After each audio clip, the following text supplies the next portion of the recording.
கல்வாரி சிலுவையிலே தம்முடைய ஜீவனையே கொடுத்தார். இவ்வளவாய் அன்பு கூறுகிறேன் என்று சொல்லி தம்முடைய பிரியத்தை வெளிப்படுத்தி காண்பித்தார். அல்லேலூயா. என் ஜனங்கள் கெட்டு போகக்கூடாது, என் ஜனங்கள் பரலோக வரணும் என்று சொல்லி நான் காலையில் இந்த செய்தி எழுதிட்டு நான் வீட்டுக்கு வரும்பொழுது, சரி சபைக்கு வரும்பொழுது இப்படி நான் யோசிச்சுட்டு வந்தேன்.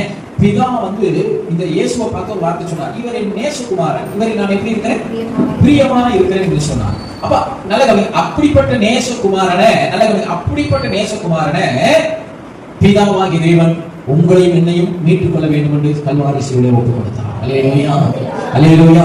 அந்த நேசகுமாரனும் சொல்றாரு, நான் உங்கள் மேல் இவ்வளவாய் அன்பு கூர்ந்தேன் என்று சொல்லி தம்முடைய கரத்தை நீட்டி காமிக்கிறார். தேவன் நம்ம மேல வைத்திருக்கிற அந்த பிரியம் அளவிட முடியாது. அதனாலதான் என்னாகமம் 24ல பீலையாம் இஸ்ரவேல் ஜனங்களை சபிக்கும்படி அழைத்து வந்த பொழுது அவன் சொன்ன வார்த்தை வாசிங்க 24:1. என்னாகமம் இஸ்ரவேலை நீங்க எல்லாரும் தான், நம்மள ஆவிக்குரிய இஸ்ரவேலை ஆசீர்வதிப்பதே கர்த்தருக்கு பிரியம். ஒரு அல்லேலூயா சொல்லுங்களேன். ஆண்டவர் உங்க மேல ஒரு பிரியம் வச்சிருக்கிறார். உங்களை பிளஸ் பண்ணுறது ஆண்டவருக்கு விருப்பம். உங்களை பிளஸ் பண்ணணும்னு விரும்புறார். உங்களை ஆசீர்வதிப்பதே கர்த்தருக்கு பிரியம். ஏன்னா நீங்க அவருடைய சனம். அதே என்னாகமம் 23:19 வாசிங்க. இப்ப ஆண்டவர் சொல்றாரு, நான் உன் மேல பிரியம் வச்சிருக்கிறேன். பொய் சொல்ல தேவன் ஒரு மனிதன் அல்ல, மனமாற அவர் மனுபுத்திரனும்.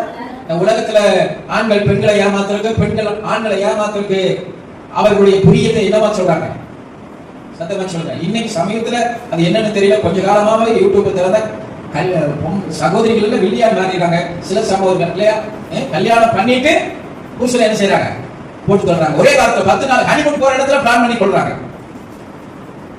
சில சமயம் பெண்கள் ஆண்கள் கல்யாணம் பண்ணாம போக வேண்டியதான, கல்யாணம் பண்ணிட்டு கூட்டிட்டு போய் அவளை கல்யாணம் கொலை பண்றது, கல்யாணம் பண்ணிட்டு அவளை கூட்டிட்டு போய் ஹனிமூன்ல வச்சு கொள்றது. எதை போலியாய் உபயோகிக்கிறார்கள் பிரியத்தை, அன்பு. நான் சொல்கிறேன், கடைசி நாட்களில் அன்பு தணிந்து போகும். ஆனா தேவனுடைய அன்பு ஒரு நாளும் தணிந்து போகாது. அல்லேலூயா சொல்லுங்க. தேவனுடைய அன்பு ஒரு நாளும் தணிந்து போகாது. அவர் சொல்றாரு, பொய் சொல்ல தேவன் ஒரு மனுஷன் யாரு சொல்லுவான், பொய் சொல்லுவான். மனமாற அவர் மனுபுத்திரனும் அப்படின்னு என்னங்க, ஒரு நாள் உங்களை நேசிச்சேன், ஒரு நாள் உங்களை நேசிச்சேன், இன்னைக்கு மனசு மாறிடுச்சு. அப்போ ஒருவேளை உண்மையா நேசிச்சிருக்கலாம், ஆனா அந்த நேசம் சில நாள் கழிச்சு காணாமல் போயிடும். அதுக்கு ஆண்டவர் அழகா சொல்றாரு. எப்படி சொல்றாரு, மனம் அவர் ஒரு மனமாற அவர் மனுபுத்திரனும் அல்ல,